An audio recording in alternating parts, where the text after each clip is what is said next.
Now we've already went over the best trimmer head ever made. Today, we're going over the worst.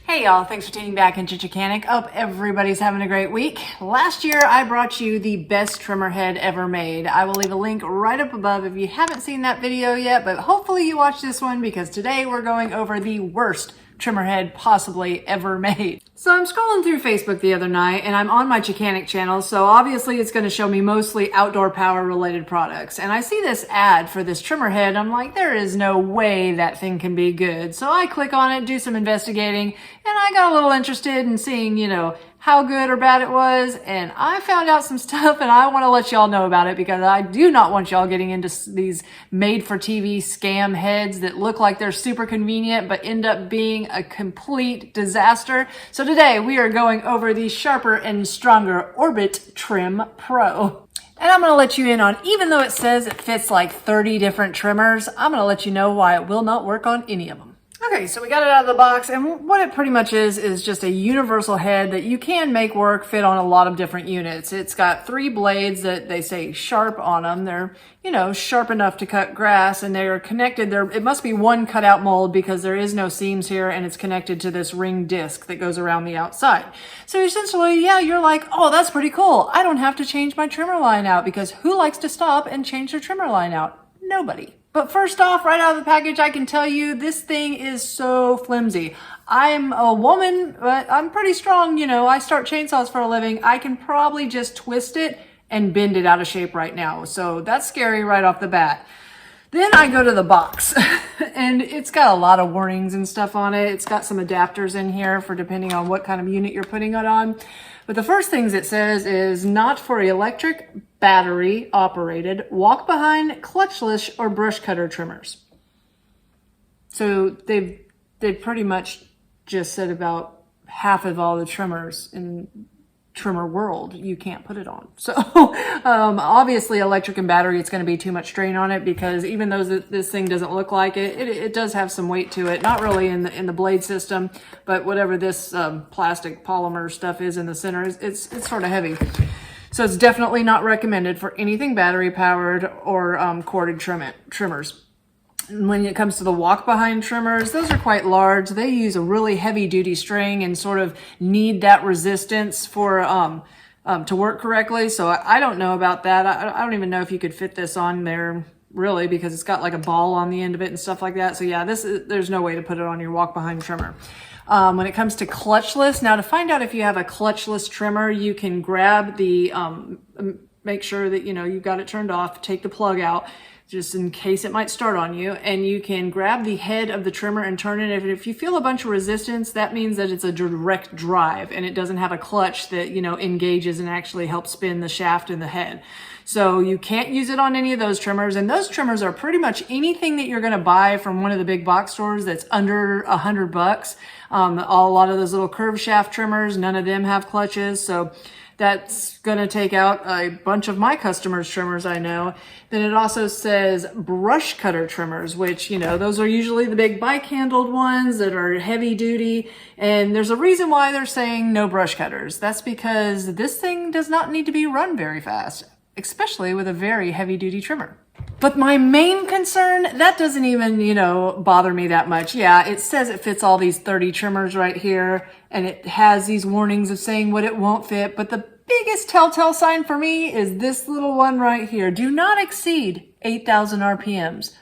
Well, the fact is most all trimmers that are worth anything, all of the Echo homeowner brands, all of the steel ones, Husqvarna, they all run at 10,000 RPMs when they're, or more. So you're knocking out a ton of trimmers to be able to run them at full throttle. So that means you're going to have to feather the trigger the whole time you're running this thing. And what does feathering the trigger do? And when you don't have your trimmer running at full throttle, it clogs up your exhaust, fouls out your plug, doesn't let the engine cool correctly like it's supposed to. So you got the potential of burning your unit up. 3 things that we've been preaching here that you do not do is run your trimmer at half throttle. So that's another thing. You pretty much can't run this thing on any trimmer full throttle. So even though I know y'all are itching to see me try this thing out and see what it actually does, before we do that, we're going to check out some of the reviews, and they're super scary and horrendous. In fact, if you have any young children around right now, cover their eyes because you probably don't want them to see these pictures. So before I get to the reviews though, I tried to watch videos of this thing in action just to see what it does, and there is not one video of it actually cutting anything. Now there's lots of little clips of it hovering over grass or being pushed up against some bushes, but there is no videos of a extended amount of time where you could actually see it cut anything. So I go to these reviews, and the first thing on the top is these pictures, and I'm like, hey, I'll check them out first because look, there's the first one I see, and it's got a big chunk of metal taken off it, part of the ring on the outside. That's not good. That can go slinging at somebody. Oh, look, there's another one. Okay, look, there's another one. But then I get to these last two pictures, and I'm a little freaked out because not only did the metal break off, but it hit the person that was using it. One was the person's godson. It hit their ankle and really did some damage. But this guy, he went to the emergency room and got 9 stitches. So next you go to written reviews, and a lot of times on Amazon, they are extremely deceiving. I mean, this thing has a ton of 0 or 1-star reviews, but when you go and you look at the 5-star reviews and you're thinking, why are these people saying such nice things about this junk trimmer head? Well, that's because these sellers will send you a postcard immediately after you buy their product and fall victim to buying one. And what the postcard says is, please go to the website on Amazon and leave a review. And if you leave us a 5-star review and give a good comment, we will send you so much money. Like, I bought a camcorder on Amazon and I immediately received a postcard, and it says, if you leave a 5-star review, you can have $50 off your next purchase with us. And I was like, okay, cool. Did it, and nothing ever comes of that. And they know that nothing's ever going to come of that, but then they have your review, and it really doesn't matter because a lot of people, they're not going to go back in and delete it or change it. So that's how they get these good reviews. It's all a scam. So I guess last but not least, even though I'm a little scared, I gotta test this thing out and see what it does. Let's put it on my trimmer. So I'm gonna be putting this on my trimmer, and I own the T282X, which is extremely powerful and the best trimmer ever made. So let's see how it fits.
Installation is pretty easy, and I guess we can take it outside and see what it does.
So this is insane. I have not started my trimmer since last year, so the clutch is sticking a little bit, which is making it engage the whole time. So I was just gonna, roll with it, but go ahead and start my trimmer up and hopefully get the clutch to loosen up. And I was just running it, making sure, it was gonna do right, and it still wasn't doing it. It was still, the clutch was grabbing, so the head was constantly spinning. And I was, giving it some gas, hoping it would, loosen up. And then all of a sudden, this thing just flew off. I mean, that's dangerous. I'm glad that I wasn't actually using it or in some brush or had anybody around me. But, yeah, I'm not going to be trying to use this thing if it's not even going to stay on, because I put blades on trimmers every single day. It's not like I did it wrong. That was the right bolt. Everything is, tight, and it just smooth spun off. Yeah, this thing's junk. So yeah, that test is over. So obviously y'all know now, stay away from those gimmick heads. They are junk, and don't believe everything you read when it comes to the reviews, because they are lying. Stick with the good old speed feed head. It works on most trimmers. Sorry guys, it does not work on those steel curved shaft trimmers, unfortunately. Even this small speed feed fits about 15 feet of line, so you'll be going for a very long time. You just twist it in, it's easy. Before you start wearing out to the bottom, go ahead and change your cap out for like $8 or $9. It's just the way to go, guys. So hopefully this video saves you some time, money, and frustration in the future. If you haven't found us on Facebook yet, find us at facebook.com/Chickanic. Find me on Instagram at TheRealChickanic, or find me at Chickanic.com, where you get your own t-shirts, hoodies, and long sleeve shirts. Thanks, guys, and have a great day.